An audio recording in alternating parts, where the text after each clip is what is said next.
Well, search and rescue efforts continue in Surfside, Florida after the deadly condo collapse. We do have the president and chief executive officer with the Greater Miami Jewish Federation, Jacob Solomon, joining us to share what is currently being done. So let's just start right there, Jacob. What are you guys out there doing in Florida?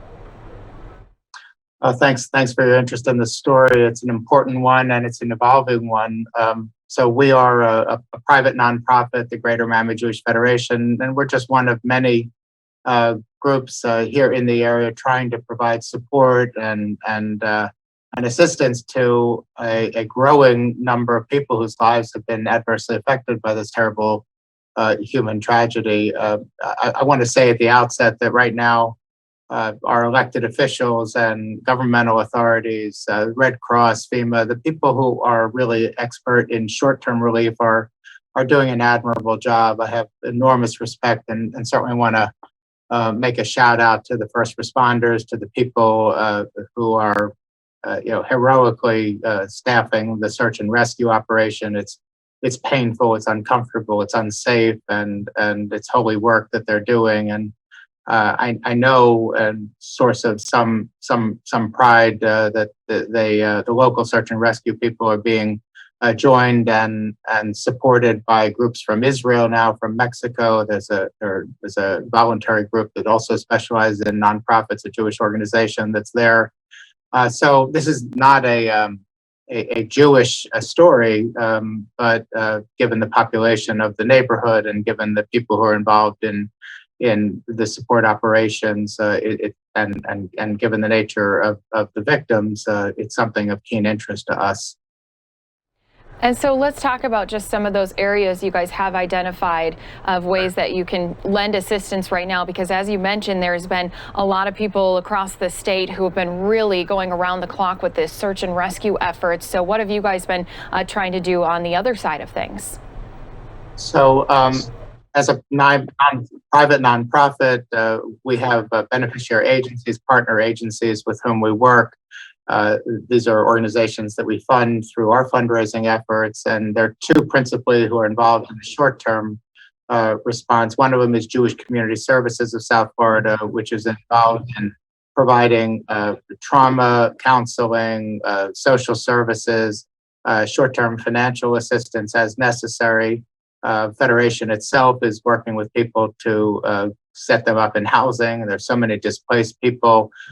We also have a chaplaincy program that provides rabbinic counselors, both employed as chaplains by the Federation, but also when I was out there the other day, there were rabbis of every denomination, from ultra-Orthodox rabbis to female rabbis from the Reconstructionist movement, and everybody working together to see to it that people who had needs, whether they're spiritual needs, financial needs, counseling needs, that those needs are being addressed on the short term. We do expect over time for our strategy to shift to longer term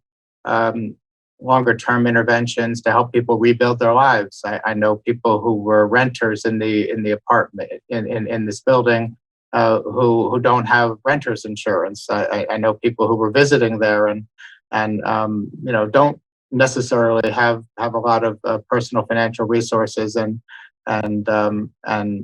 their losses need to be accounted for as well. So we're going to be categorizing, cataloging, and inventorying the needs, and then developing strategies to help people get back on their feet. And this is a multi-year process. There's no question. This is not a sprint. It's going to be more than a marathon. Right, and we've seen this time and time again with different crises that have happened, and especially down in Florida, if you had hurricanes. I know you've also said that you've had experience with terrorist attacks. So how does this kind of differ from some of the other things that you guys have helped lend a hand for? Yeah, it's an interesting question. I had just become the executive of the Jewish Federation when Hurricane Andrew hit in August of 1994. And so that was a bit of a trial by ordeal, but we're accustomed to crisis response. The Federation raises dollars when there's a natural disaster or a non-sectarian crisis, whether it's an earthquake in Haiti or a tsunami in Japan, and we raise dollars and support partner agencies around the world. This one is a little different in two ways. Number one, it's local, and this is a grievous wound to our entire community. There's nobody whom I've met who doesn't know somebody who knows somebody who's been affected by this. So it's very local.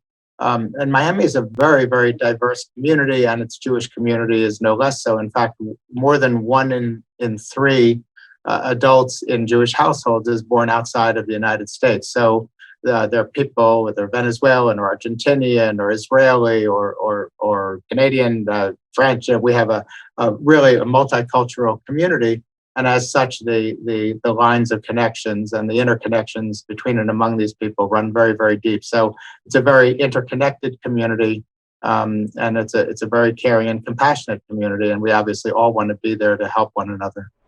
And have you had some interaction with some of those families who are still just standing by and waiting? I know that they also got to take a bus trip out to the site to watch those search and rescue efforts underway. You know, it's obviously going to be a very emotional time. Do some people still hold out hope that they could have their loved one pulled out alive? I think the answer to that is yes, but it's fewer and fewer people who are willing to express explicitly that they are holding on to that hope. There are many whom I've spoken with who say, you know, we just have to wait and see. But I think the reality of what is increasingly appearing to be inevitable is dawning on them, and it's so painful, and it's actually quite heartbreaking to see the pain, and I think for many of them that this entire 4 days now, I'm sure has a surreal and nightmarish quality to it. But I think for some, what I've heard is that the bus trip to the site of the collapse was a grim reminder, I guess, of what is increasingly going to be an inevitable result. You know, you had mentioned the government's response a little bit earlier, and so I want to go back to that because we have had Florida Governor Ron DeSantis out there. He even was saying today that it is a hazardous condition to try to be searching this area. So you do say, though, that the efforts that are there are not lacking.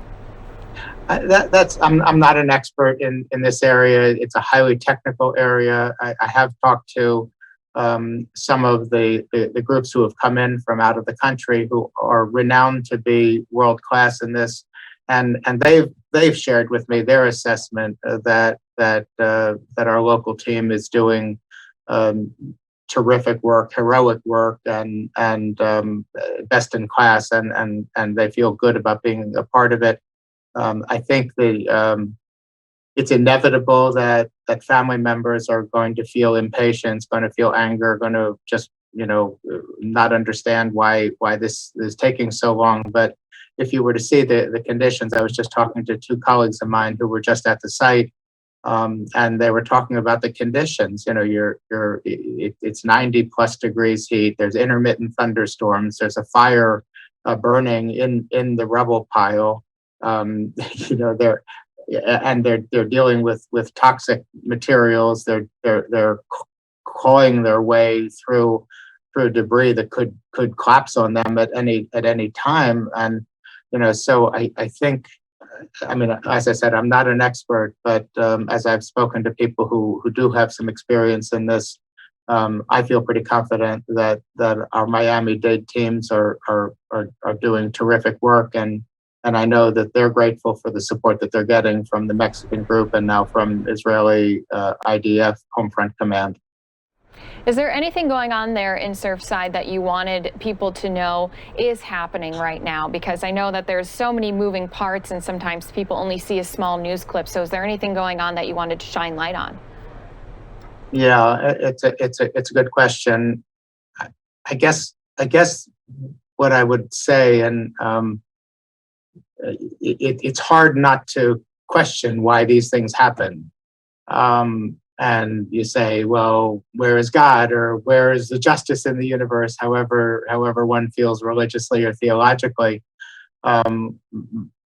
What I take away from being over there, watching the number of volunteers, watching the love, experiencing the outreach from the foreign minister of the state of Israel or friends near and far, the number of visitors who are there to be with the family, the rabbis, and I'm sure other clergy as well.